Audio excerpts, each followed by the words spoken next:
اللہ کے نام سے جو سراسر رحمت ہے، جس کی شفقت ابدی ہے۔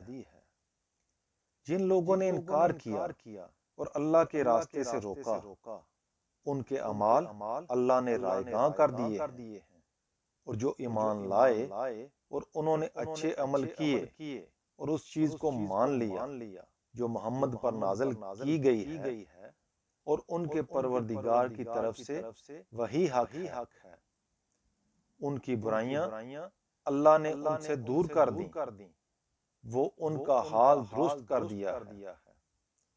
یہ اس لیے کہ انکار کرنے والوں نے باطل کی پیروی کی اور ایمان والوں نے اس حق کی پیروی کی ہے جو ان کے پروردگار کی طرف سے آیا ہے۔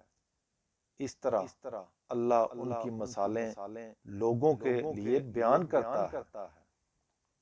سو ایمان والو، جب ان منکروں سے تمہارے مقابلے کی نوبت آئے تو بے دریغ گردنیں مارنی ہیں، یہاں تک کہ جب تم ان کو اچھی طرح کچل دو تب قیدی بنا کر مضبوط باندھو، پھر جب باندھ لو تو اس کے بعد احسان کر کے چھوڑ دینا ہے، یا فدیہ لے کر۔ ان کے ساتھ تمہارا یہی معاملہ رہنا چاہیے، یہاں تک کہ جنگ اپنے ہتھیار ڈال دے۔ یہ کام ہے جو تمہارے کرنے کا ہے، اگر اللہ چاہتا تو ان سے خود ہی انتقام لے لیتا، لیکن اس نے تم کو حکم دیا اس لیے کہ تم میں سے ایک کو دوسرے سے آزمائے اور مطمئن رہو۔ اس کے نتیجے میں جو لوگ اللہ کی راہ میں قتل ہوئے ان کے اعمال اللہ ہرگز رائیگاں نہیں ہونے دے گا، چنانچہ ان قریب وہ ان کو ان کی منزل مقصود کا راستہ دکھائے گا، ان کا حال درست کرے گا اور ان کو جنت میں داخل کر دے گا۔ اس کی پہچان اس نے انہیں کرا دی ہے۔ ایمان والو، اگر تم اللہ کی مدد کرو گے تو وہ تمہاری مدد کرے گا، اور ان دشمنوں کے مقابلے میں تمہارے پاؤں جما دے گا۔ رہے وہ جنہوں نے انکار کا فیصلہ کر لیا ہے تو ان کے لیے ہلاکی ہے، اور ان کے اعمال اللہ نے رائیگاں کر دیے ہیں۔ یہ اس لیے کہ انہوں نے اس چیز کو برا جانا جو اللہ نے اتاری ہے، تو اللہ نے ان کے اچھے اعمال بھی حقارت کر دیے۔ پھر کیا یہ لوگ ملک میں چلے پھرے نہیں کہ کبھی آنکھ اٹھا کر دیکھتے کہ ان لوگوں کا انجام کیا ہوا جو ان سے پہلے گزرے ہیں؟ اللہ نے ان کو ان کی ہر چیز کے ساتھ تہس نہس کر دیا۔ ان منکروں کے سامنے اب اسی کی مثالیں آنی ہیں۔ یہ اس لیے کہ اللہ ایمان والوں کا حامی و ناصر ہے، اور ان منکروں کا حامی و ناصر کوئی نہیں۔ یقیناً اللہ ان کو جو ایمان لائے اور انہوں نے اچھے عمل کیے ایسے باغوں میں داخل کرے گا جن کے نیچے نہریں بہتی ہوں گی، اور جنہوں نے انکار کر دیا ہے ان کی رفایت پر تعجب نہیں ہونا چاہیے۔ وہ اسی طرح بہرامند ہو رہے اور کھا پی رہے ہیں جس طرح چوپائے کھاتے ہیں، اور ان کا ٹھکانہ بالآخر دوزخ ہے۔ یہ کس بل بوتے پر اکڑ رہے ہیں اے پیغمبر؟ کتنی ہی بستیاں ہیں جو قوت میں تمہاری اس بستی سے کہیں بڑھ کر تھیں جس نے تمہیں نکالا ہے، ان کو ہم نے ہلاک کر دیا تو کوئی بھی ان کی مدد کرنے والا نہیں تھا۔ آگے قیامت میں بھی یہی ہوگا۔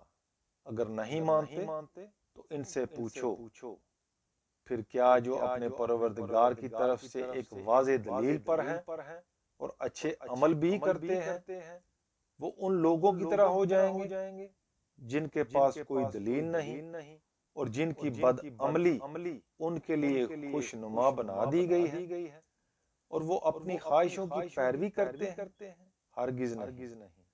وہ جنت جس کا وعدہ خدا سے ڈرنے والوں کے ساتھ کیا گیا ہے اس کی مثال یہ ہے کہ اس میں پانی کی نہریں ہیں جس میں کوئی آمیزش نہیں ہوگی، اور دودھ کی نہریں ہیں جس کے ذائقے میں ذرا فرق نہیں آیا ہوگا، اور شراب کی نہریں ہیں جو پینے والوں کے لیے یکسر لذت ہوگی، اور شہد کی نہریں ہیں جو بالکل صاف شفاف ہوگا، اور ان کے لیے اس میں ہر قسم کے پھل ہیں، اور وہ ان کے پروردگار کی طرف سے مغفرت بھی۔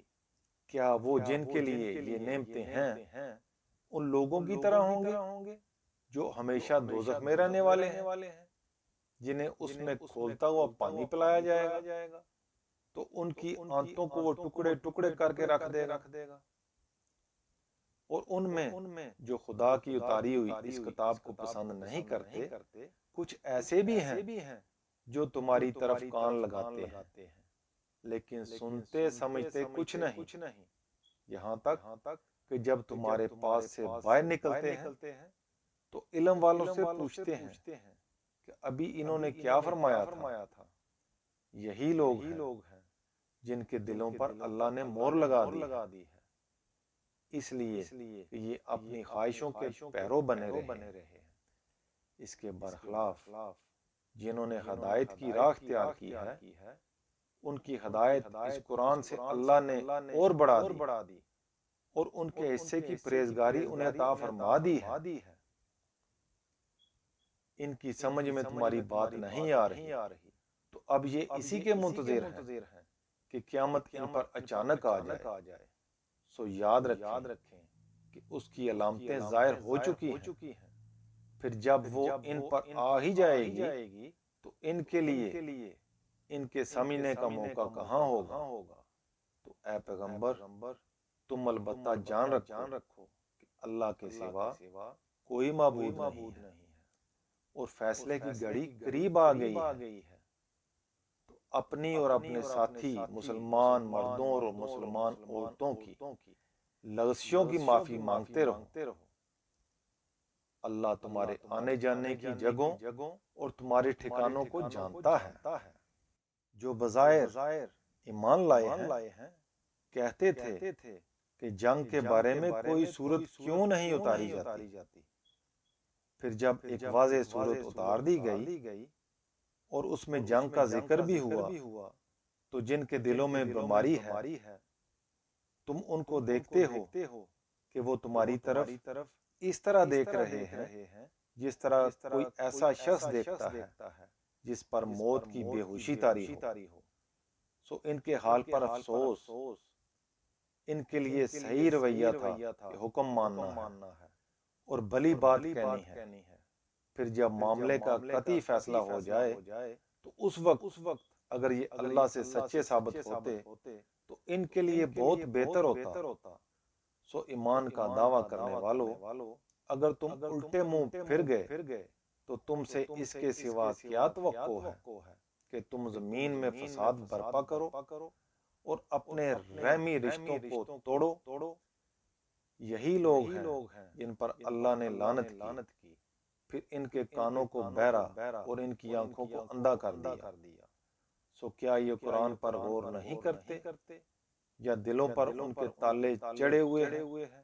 حقیقت یہ ہے کہ جو لوگ اپنے الٹے پاؤں پھر گئے اس کے بعد کہ ہدایت ان کے لیے واضح ہو گئی تھی، انہیں شیطان نے فریب دیا اور ان کو خدا نے بھی ڈھیل دی۔ یہ اس وجہ سے ہوا کہ انہوں نے ان لوگوں سے کہا جنہوں نے اللہ کی اتاری ہوئی چیز کو برا جانا کہ بعض معاملات میں ہم تمہاری ہی مانیں گے، اللہ ان کی رازداری کو خوب جانتا ہے۔ ان کا یہی رویہ ہے تو اس وقت کیا ہوگا جب فرشتے ان کے منہوں پر اور ان کی پیٹھوں پر مارتے ہوئے ان کی روحیں قبض کریں گے۔ یہ اس وجہ سے انہوں نے اس چیز کی پیروی کی جو خدا کو غصہ دلانے والے تھی اور اس کی خوشنودی کو پسند نہیں کیا، تو اللہ نے ان کے بظاہر اچھے اعمال بھی اکارت کر دیے۔ کیا یہ لوگ جن کے دلوں میں بیماری ہے اس خیال میں ہے کہ ان کے کینوں کو اللہ کبھی ظاہر نہیں کرے گا۔ اگر ہم چاہتے تو اے پیغمبر ان کو اس طرح تمہیں دکھا دیتے کہ تم ان کی علامتوں سے انہیں پہچان لیتے، اور ان کے لہجے کے تذبذب سے تو انہیں تم اس وقت بھی ضرور پہچان لوگے۔ ایمان کا دعویٰ کرنے والوں، تم کس کو دھوکہ دے رہے ہو؟ اللہ تمہارے اعمال کو جانتا ہے۔ ہم لازماً تمہیں آزمائیں گے یہاں تک کہ تم میں جو مجاہد اور ثابت قدم ہیں ان کو ہم الگ معلوم کر لیں اور تمہارے حالات کو جانچ لیں۔ تم کن کے پیچھے لگ کر اپنے آپ کو برباد کر رہے ہو؟ یاد رکھو، جن لوگوں نے انکار کر دیا ہے اور اللہ کی راہ سے لوگوں کو روکا ہے اور ہدایت کے ان پر واضح ہو جانے کے بعد رسول کی مخالفت کی ہے، وہ اللہ کو ہرگز کوئی نقصان نہ پہنچا سکیں گے، بلکہ وہ انہی کے اعمال اخارت کر دے گا۔ ایمان والو، ہر چیز سے بے پرواہ ہو کر اللہ کے حکم پر چلو اور رسول کے حکم پر چلو، اور اللہ اور رسول سے بے وفائی کر کے اپنے اعمال کو ضائع نہ کرو۔ اس میں کچھ شک نہیں کہ جن لوگوں نے انکار کیا اور اللہ کے راستے سے روکا پھر اسی انکار کی حالت میں مر گئے، ان کو اللہ ہرگز نہیں بخشے گا۔ سو تم کمزور نہ پڑو، اور یہ جو عذاب کی زد میں ہیں ان کو اب سمجھوتے کی دعوت نہ دو، اور جان لو کہ تم ہی غالب رہو گے۔ اللہ تمہارے ساتھ ہے اور تمہارے اعمال کے معاملے میں وہ ہرگز تمہارے ساتھ کوئی کمی نہ کرے گا۔ یہ دنیا کی زندگی تو ایک کھیل تماشا ہے۔ اگر تم ایمان رکھو گے اور تقوی اختیار کرو گے تو اللہ تمہارا اجر تمہیں دے گا اور تم سے تمہارے مال سمیٹ کر نہیں مانگے گا، اور اگر وہ ان کو تم سے مانگ لے اور سب کچھ سمیٹ کر مانگ لے تو معلوم ہے کہ تم بخیلی کرو گے اور صاف انکار کر دو گے، اور اس سے وہ تمہارے دلوں میں چھپے ہوئے کینوں کو ظاہر کر دے گا۔ سنو، تم وہ لوگ ہو کہ تم کو تمہارے مال کا کچھ حصہ خدا کی راہ میں خرچ کرنے کی دعوت دی جاتی ہے، تو تم میں ایسے بھی ہیں اس میں بھی بخیلی کرتے ہیں۔ یاد رکھو، جو بخیلی کرتا ہے تو حقیقت میں اپنے ہی ساتھ بخیلی کرتا ہے۔ اللہ تو ہر چیز سے بے نیاز ہے اور تم اس کے محتاج ہو۔ تم خدا سے روگردانی کرنا چاہتے ہو تو جاؤ کرو۔ اگر تم روگردانی کرو گے تو اللہ تمہاری جگہ دوسرے لوگوں کو لے آئے گا، پھر وہ تمہاری طرح نہ ہوں گے۔